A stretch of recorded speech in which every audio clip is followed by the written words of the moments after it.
Welcome friends, welcome back to the kitchen, welcome back to Sunday morning in the old cookbook show. Today we're going to do a recipe out of this little old cookbook called Toast and its various uses. Now this was published in 1924.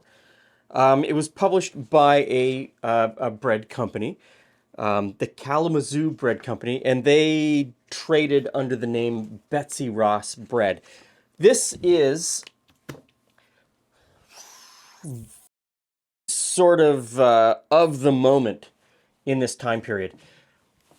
Cookbooks from, say, the 1860s till about the crash that were put out by commodity companies, trading companies, what would you call them, consumer brands, were filled with admonitions about how pure their product was. And this book is no different. I mean, it goes on for page after page after page, telling you about the care they take and the ingredients they put in, and makes all sorts of bold claims about their bread versus the competitor's bread.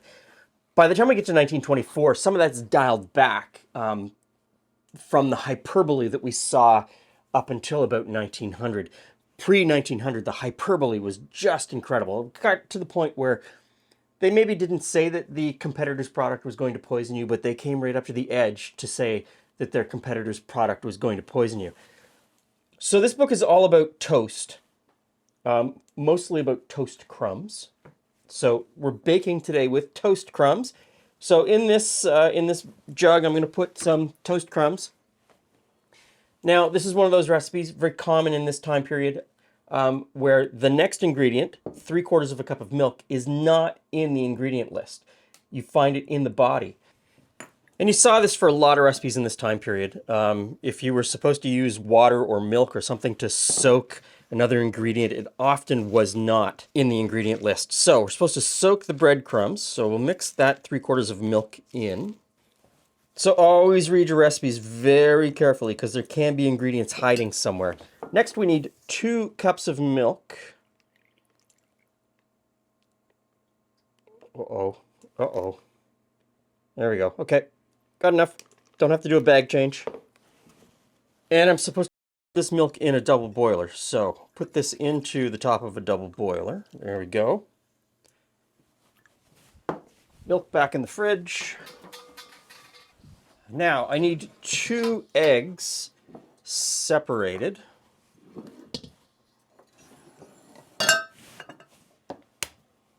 So whites into the copper bowl.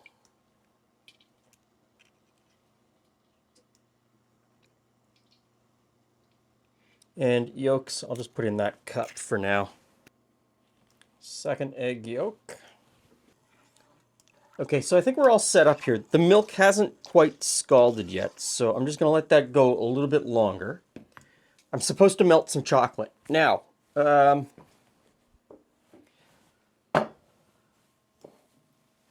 recipe calls for 2 squares of chocolate, and I see this over and over and over again in the comment section, so I'm going to keep saying this over and over and over again in the videos. When this book was published, there was a thing called a square of chocolate. A square of chocolate starts in the 1800s with the Baker's Chocolate Company. They started producing baking chocolate in what became known as a square. This thing that I'm holding right here in my hand. It's got a cleave through the middle. This is half a square, and this is half a square. Seems pretty easy. 1 whole square equals 1 ounce, and you could break it in half to have a ½ ounce. Sometime in the last 20 years, most companies have switched production to a different format, and now they do it in a flat bar. I have to believe that it's all about saving money. This is cheaper to produce than this. Doesn't change the fact that when they ask for, or a recipe asks for, 1 square of chocolate, what they're talking about is not a shape. Don't think of it as a shape. Repeat after me. A square of chocolate is not a shape. A square of chocolate is a weight.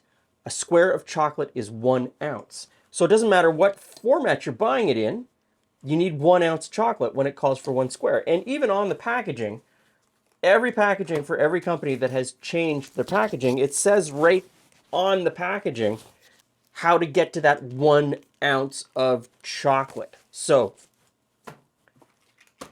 rant over.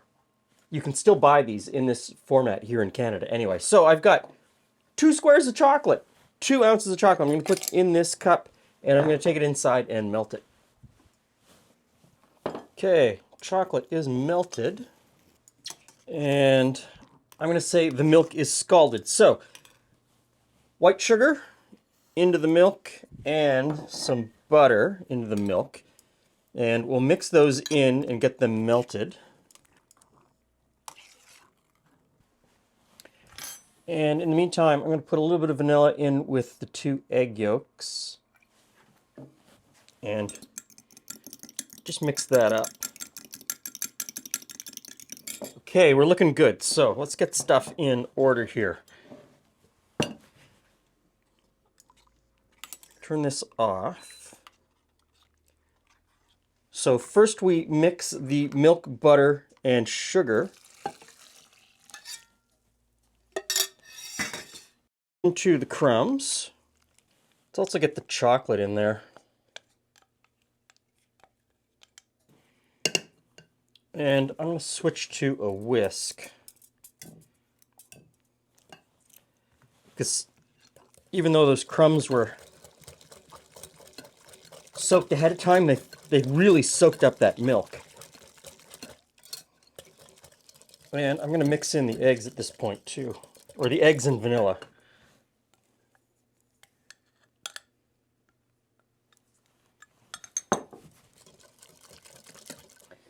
Now I'm supposed to bake this in a buttered baking dish. So I've got a buttered baking dish. This is a 2-liter dish and I've got 1 liter of liquid here.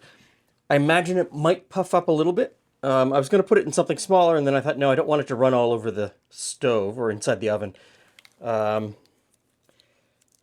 Yeah, this is the right size. So this is a 2-liter baking dish. Into the oven for about a half hour. It's got about maybe 10 more minutes. So in here I've got the egg whites in a copper bowl and we're just going to whip them into a meringue. 2 egg whites isn't a lot to work with. And the copper bowl is the super traditional way of making a meringue. There's a chemical reaction between the copper and the egg white that keeps it from overbeating to a point where it's dry and it separates into liquid and really stiff foam. Okay, so now we've got it to a point where it's coming together. I'm going to put in the powdered sugar at this point and keep on whisking.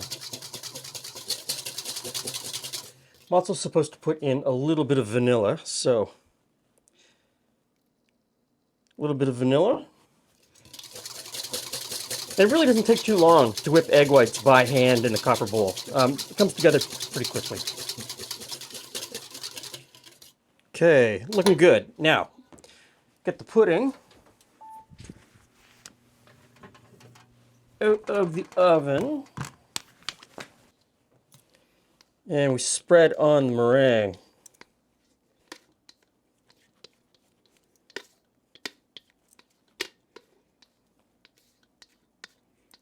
Back in the oven to brown.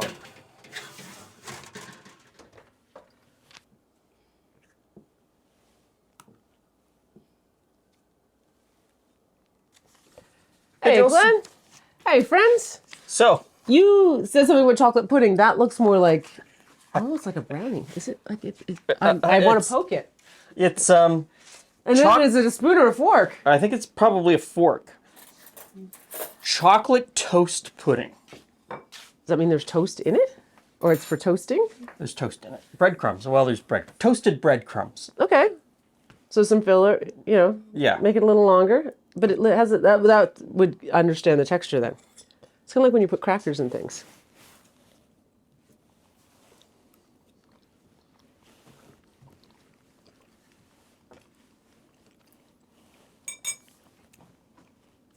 It's like a really thick chocolate pudding. Or a really finely crushed bread pudding. That's a new sound. Huh. We'll have to look that up later. What's that sound about?